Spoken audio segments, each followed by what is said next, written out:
नमस्कार, स्वागत है आपका। मैं हूं आपके साथ सुमित शर्मा। जैसा कि आप जानते हैं कि आयुष्मान में हर बार स्वास्थ्य संबंधी समस्याओं पर खास जानकारी दी जाती है। इसी कड़ी में आज हमारे साथ हैं डॉक्टर केवल कंखराड़े, जो बंसल हॉस्पिटल में सीनियर ऑर्थोपेडिक ऑर्थोस्कोपिक सर्जन हैं। डॉक्टर केवल, आपका बहुत स्वागत करता हूं बंसल न्यूज़ पर। नमस्कार। तो चलिए, आज हम बात करेंगे टेंडिनेटिस और स्ट्रेस फ्रैक्चर के बारे में, और उसके इलाज के बारे में डॉक्टर केवल आपको जानकारी देंगे। अगर आप भी इस बारे में कुछ जानना चाहते हैं तो कार्यक्रम के दौरान सीधे हमसे जुड़ सकते हैं और डॉक्टर केवल से सलाह ले सकते हैं। हमारे नंबर लगातार अपनी टीवी स्क्रीन पर फ्लैश हो रहे हैं, जिसके ज़रिए आप सीधे डॉक्टर केवल से सलाह ले सकते हैं। तो चलिए कार्यक्रम की शुरुआत करते हैं। डॉक्टर केवल, सबसे पहले आपसे जानना चाहूँगा, ये होता क्या है? टेंडिनेटिस के बारे में हमें आप बताएं। जी, टेंडन यदि नॉर्मल एनाटॉमी हम समझना चाहें तो यह टेंडन एक कोलेजन टिश्यू होता है जो एक मसल को बोन से कनेक्ट करता है। वह मसल में होने वाले कॉन्ट्रैक्शंस को वो बोन के थ्रू ट्रांसमिट करता है, जिसके कारण हमें बॉडी मूवमेंट दिखाई देती है या बॉडी मूवमेंट हम कर पाते हैं।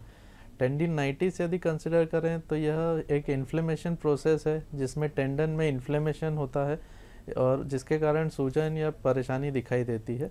यदि इस तरह का इन्फ्लेमेशन कंटिन्यूस या लंबे समय तक बना रहे तो ओवर द टाइम यह टेंडन टीयर हो जाता है या फट सकता है, जिसके कारण हमारी एक्टिविटी पूरी तरह से जा सकती है। यह टेंडिनाइटिस जो है कॉमनली हम एथलीट या स्पोर्ट्स पर्सन में देखते हैं जो रिपीटेड कोई एक्टिविटी में इन्वॉल्व होते हैं या फिर ओवर यूज़ या रिपीटेड स्ट्रेस से फेस करते हैं, जिसके कारण टेंडन पे कंटिन्यूस एक स्ट्रेस बना रहता है। वह ओवर द टाइम यह इन्फ्लेमेशन बन के पेशेंट को परेशान करने लगता है। जी डॉक्टर केवल, टेंडिनाइटिस कितने प्रकार के होते हैं, इसके टाइप्स कितने प्रकार के होते हैं, ये भी जानना चाहेंगे आपसे।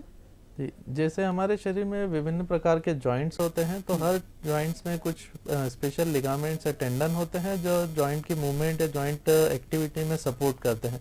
सो according to joint involvement different प्रकार के टेंडिनाइटिस देखे जा सकते हैं। जैसे शोल्डर जॉइंट जो सबसे कॉमन आजकल दिखाई देता है, जैसे डायबिटिक या हाइपोथायराइड पेशेंट्स रहते हैं उनमें इस रोटेटर कफ एक टेंडन रहता है शोल्डर में, उसमें इन्फ्लेमेशन होने लगता है। बट कफ टेंडिनाइटिस हम कॉमनली टर्म यूज़ करते हैं, जिसके कारण पेशेंट शोल्डर पेन से परेशान रहता है। दूसरे जॉइंट्स कंपेयर करें तो एल्बो में टेनिस एल्बो या फिर गोल्फर्स एल्बो की प्रॉब्लम दिखाई देती है। जो सबसे कॉमन कंडीशन है वह वेल नोन टर्म्स है। सो नॉर्मली टेनिस एल्बो में जो एक्सटेंसर मसल्स रहते हैं उसके टेंडन में इन्फ्लेमेशन हो जाता है, और गोल्फर्स एल्बो में जो फ्लेक्सर टेंडन्स जो एल्बो फंक्शन में काम करते हैं उनमें इन्फ्लेमेशन हो जाता है, जिसके कारण पेशेंट काफ़ी टाइम तक एल्बो पेन से परेशान रहता है। उन्हें मूवमेंट या फिर कुछ सामान चीज़ें उठाने या एल्बो की मूवमेंट करने में परेशानी होने लगती है। यदि रिस्ट जॉइंट की बात करें तो वहाँ एक एक्सटेंसर टेंडन रहते हैं, जिसके कारण रिस्ट टेंडन में टेंडिनाइटिस हो सकता है, सूजन आ सकती है। और लोअर लिम्ब यानी पैरों में देखें तो नी के अराउंड एक जंपर्स नी या फिर अकिलिस टेंडिनाइटिस जैसी कंडीशंस होती है, जिसमें पटेला नी कैप के आसपास जो टेंडन रहते हैं उसमें सूजन आने लगती है। वह पेशेंट नॉर्मली चलने फिरने में डिफ़िकल्टी फेस करने लगता है। वह या फिर अकिलिस टेंडिनाइटिस जो सबसे कॉमन कंडीशन हम आजकल देखते हैं, इसमें एंकल या हील में पेशेंट काफ़ी परेशान रहता है। एंकल में कंटिन्यूस पेन बना रहता है। जब सुबह उठते हैं तो वह मॉर्निंग में स्टिफनेस या फिर सीवियर पेन फेस करता है। वह एक्टिविटी के साथ धीरे धीरे पेन बढ़ते चले जाता है। तो इस तरह की कई कंडीशंस है जो शोल्डर हो गया या नी या फिर एंकल, यानी डिपेंडिंग ऑन यानी स्ट्रेस एक्टिविटी या फिर रिपीटेड यूज़ या पेशेंट कितनी हद तक उस कंडीशन को फेस कर रहा है उसके अकॉर्डिंग सिम्टम्स या पेन बढ़ने लगता है। और प्रॉपर ट्रीटमेंट यदि पेशेंट को मिल जाता है समय रहते हैं तो वह काफ़ी जल्दी इम्प्रूव भी कर जाते हैं, और यदि वह प्रॉपर ट्रीटमेंट या प्रॉपर डायग्नोसिस ना हो पाती है तो वह इसके काफ़ी सारे कॉम्प्लिकेशंस फेस करते हैं। जी डॉक्टर केवल, टेंडिनोपैथी के बारे में भी जानना चाहेंगे। टेंडिनोपैथी क्या होती है, जी ये भी बताएं हमें।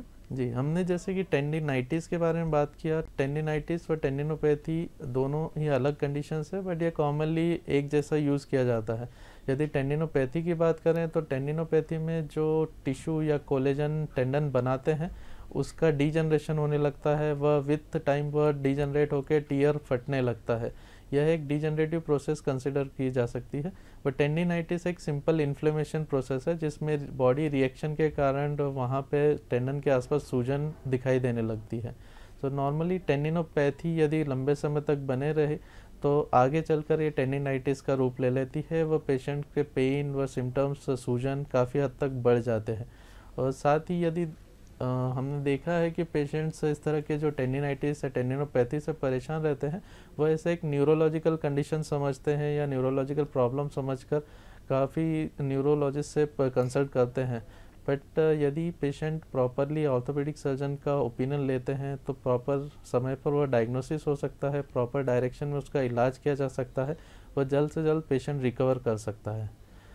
जी डॉक्टर केवल आपने बताया, आपने जिक्र किया कि स्पोर्ट पर्सन में ये समस्या ज़्यादा देखने को मिलती है और हम देखते हैं कि खिलाड़ियों में मांसपेशियों के खिंचाव की समस्या भी हम देखते हैं आमतौर पर। तो क्या इसकी वजह ये बन सकता है टेंडिनाइटिस? जी, नॉर्मली स्पोर्ट्स पर्सन जो फेस करते हैं स्पोर्ट्स की यदि बात करें तो स्पेशली जैसे बास्केटबॉल हो गया, बॉलिंग हो गया, टेनिस, गोल्फ या फिर स्विमिंग, रनिंग, इस तरह के स्पोर्ट्स एक्टिविटीज़ जो रहती है जिसमें बार बार एथलीट सेम एक्टिविटी का रिवीजन करता है या एक्टिविटी लेवल काफ़ी बढ़ा देता है, तो उस कंडीशन में इस तरह की प्रॉब्लम्स फेस कर सकता है पेशेंट।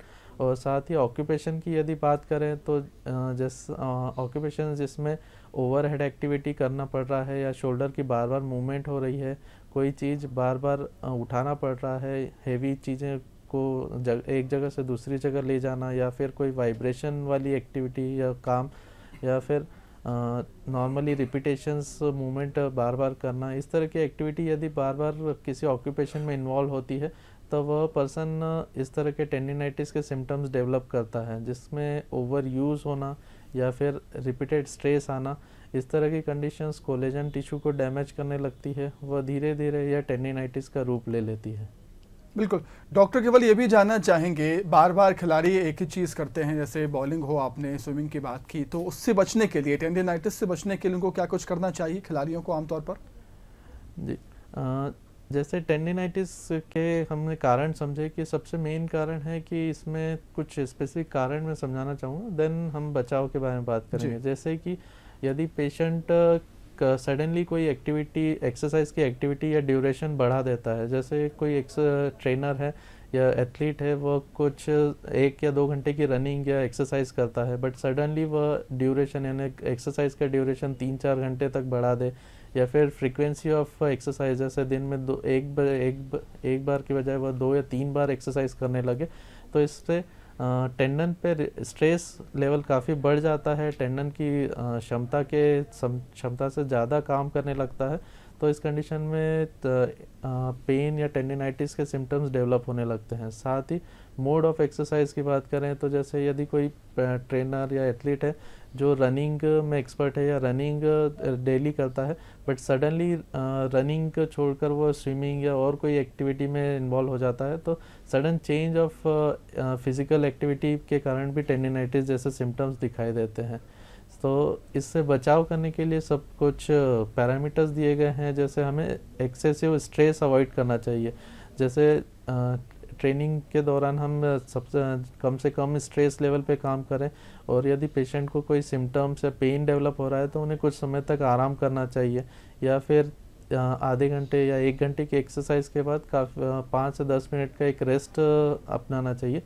इसके साथ क्रॉस ट्रेनिंग एक एक्टिविटी है जिसमें हम एक्सरसाइजेस को मिक्सअप कर सकते हैं, जिससे एक ही एक्टिविटी या एक ही टेंडन पर कंटिन्यूस स्ट्रेस ना आए और वो मल्टीपल टेंडन्स या मल्टीपल रीजन्स या मल्टीपल जॉइंट्स पर डिवाइड हो जाए, जिससे स्ट्रेस लेवल एक ही जगह आने से टेंडिनाइटिस के सिम्टम्स नहीं दिखाई देंगे।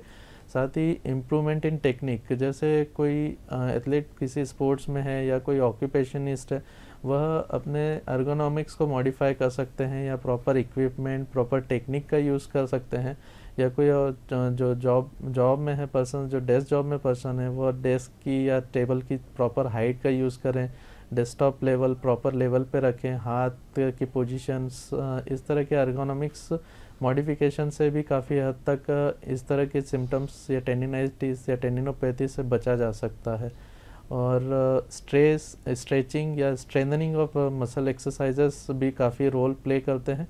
नॉर्मली जब एक्सरसाइज करते हैं तो हम उसके बाद कुछ स्ट्रेचिंग नहीं करते हैं, बट हमें चाहिए कि हम जब मसल स्ट्रेंथनिंग या कोई जिम ट्रेनिंग कर रहे हैं तो हमें कुछ समय के लिए स्ट्रेचिंग एक्सरसाइज करना चाहिए। जैसे हमारी जब जिम ट्रेनिंग या एक्सरसाइजेस कंप्लीट हो जाए तो हमें स्ट्रेचिंग एक्सरसाइजेस करना चाहिए ताकि मसल इंड्योरेंस या मसल लेंथ बनी रहे और मसल टेंडन्स पर लोडिंग कम से कम हो।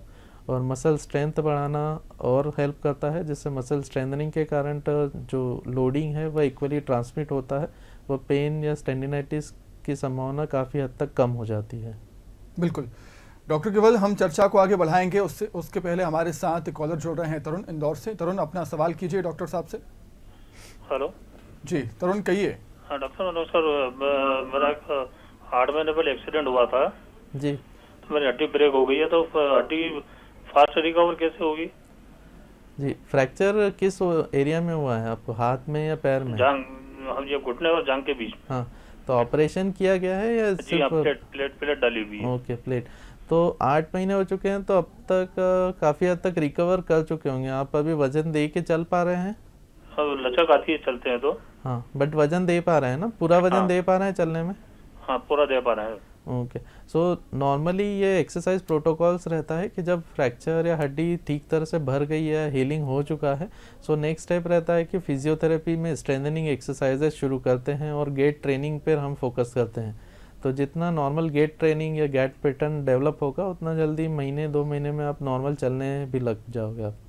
तो बेसिकली आपको फिजियोथेरेपिस्ट से कंसल्ट करना चाहिए, वह गेट ट्रेनिंग एक्सरसाइजेस पर फोकस करने के लिए बोलिए उनसे।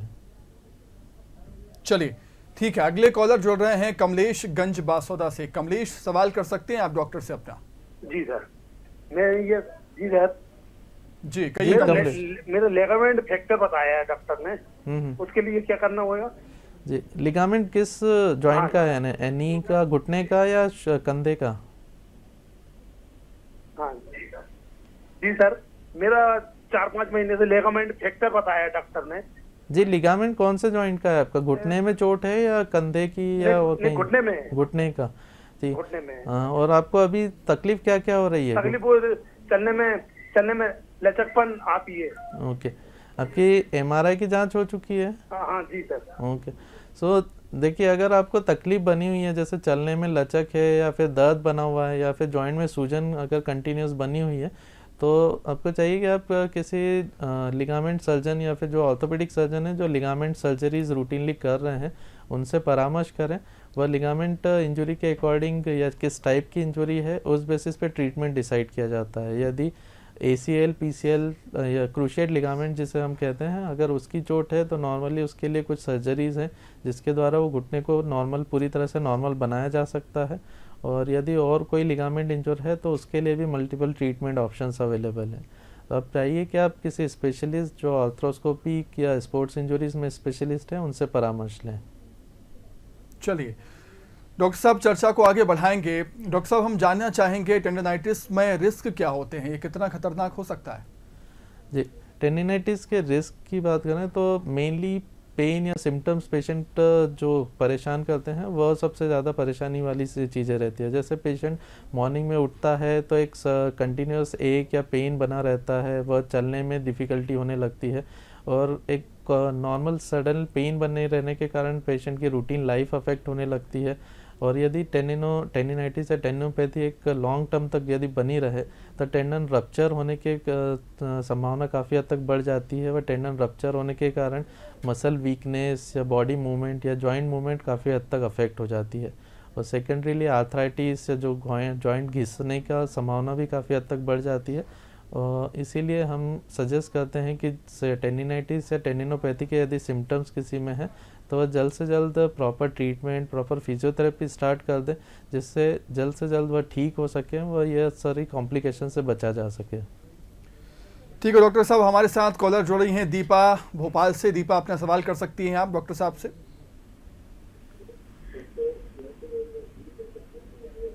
जी हेलो दीपा, मेरी आवाज़ आप तक पहुंच रही है?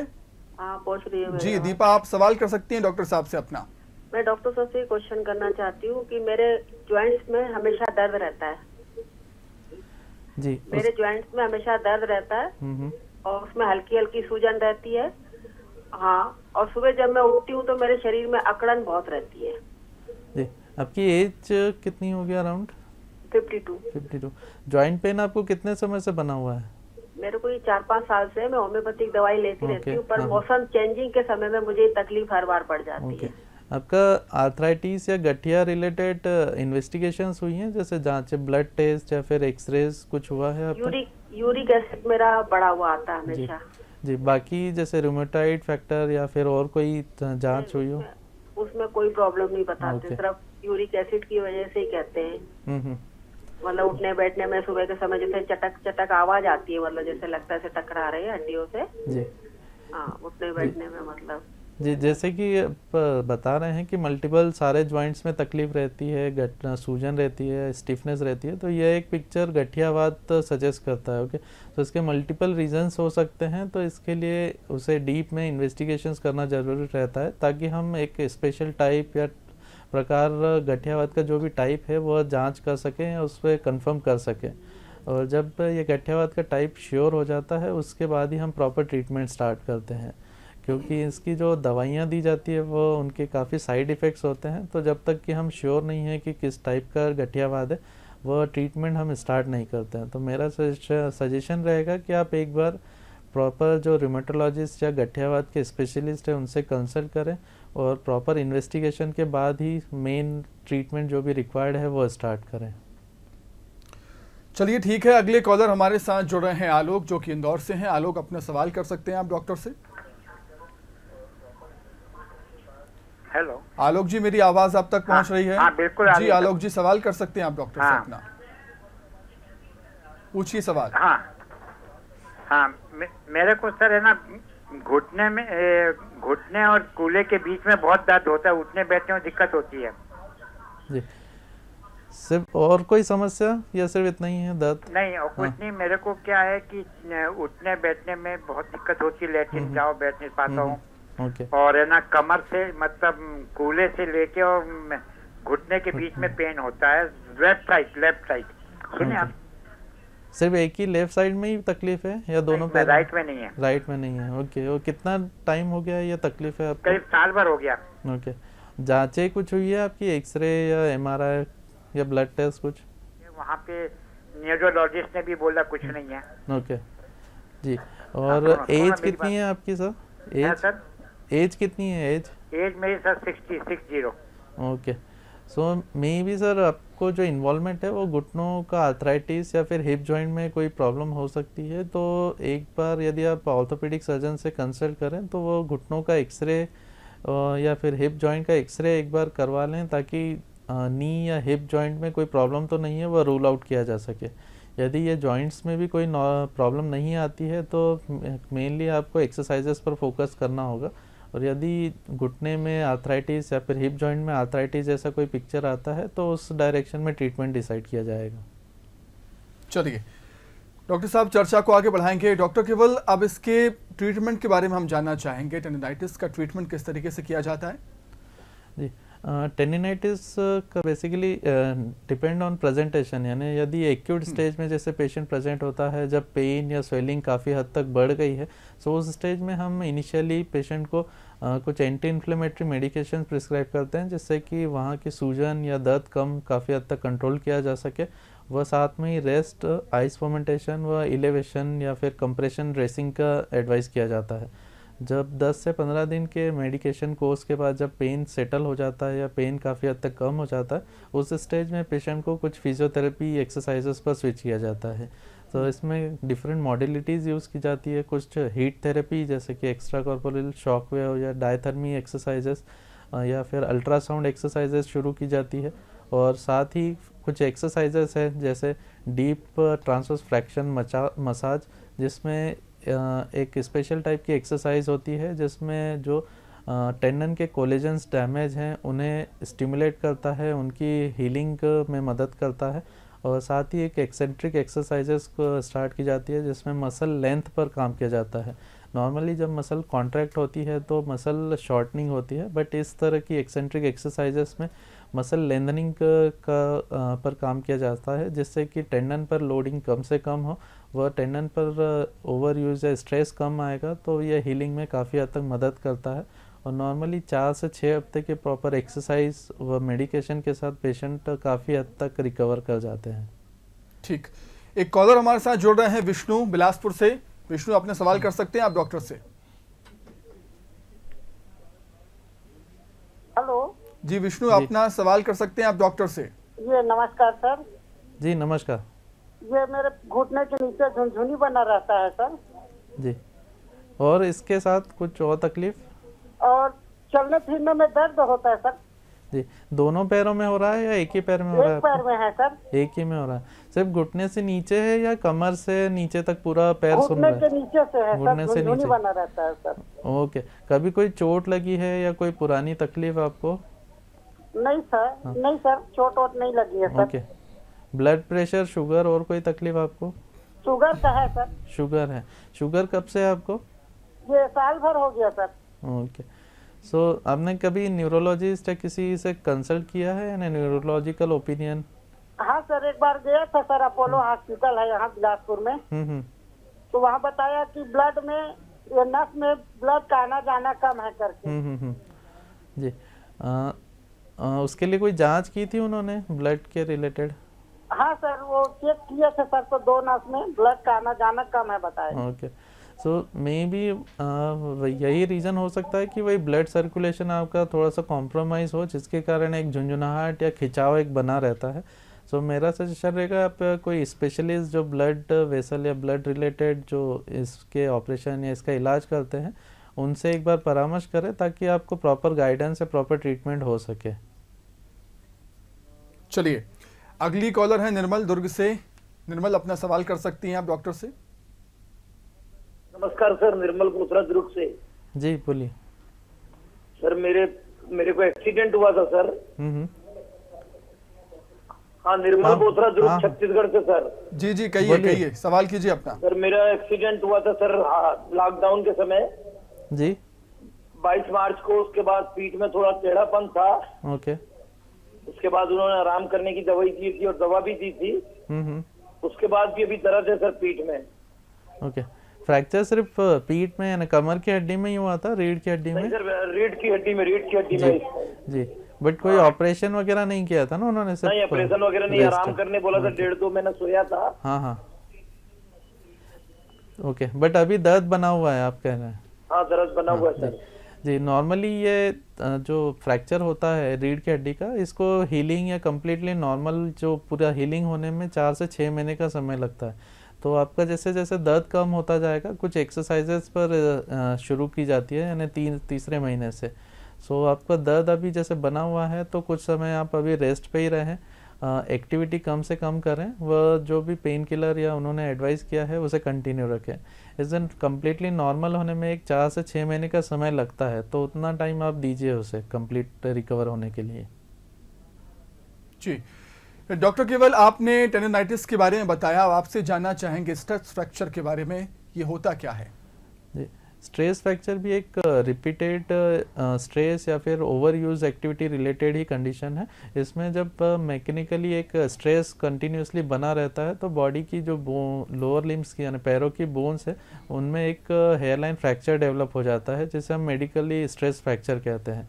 नॉर्मली यह एथलीट पर्सन्स में दिखा जाता है जो रनिंग या जंपिंग जैसी एक्टिविटी में इन्वॉल्व है, और सबसे कॉमन जो लोकेशन है वह पैर की हड्डियां जैसे शीन बोन या फिर मेटाटार्सल या फिर कैल्केनियम बोन्स जो पंजे में होती है, इनमें इस तरह के स्ट्रेस फ्रैक्चर देखे जाते हैं। बिल्कुल डॉक्टर केवल, आपका बहुत बहुत शुक्रिया हमारे साथ जुड़ने के लिए और तमाम जानकारी शेयर करने के लिए, आपका बहुत बहुत शुक्रिया। तो इसी के साथ हमारी खास पेशकश में फिलहाल इतना ही। कल फिर हाजिर होंगे एक नई स्वास्थ्य संबंधी समस्या को लेकर, साथ ही बताएंगे उसको उपाय। दीजिए इजाजत, नमस्कार।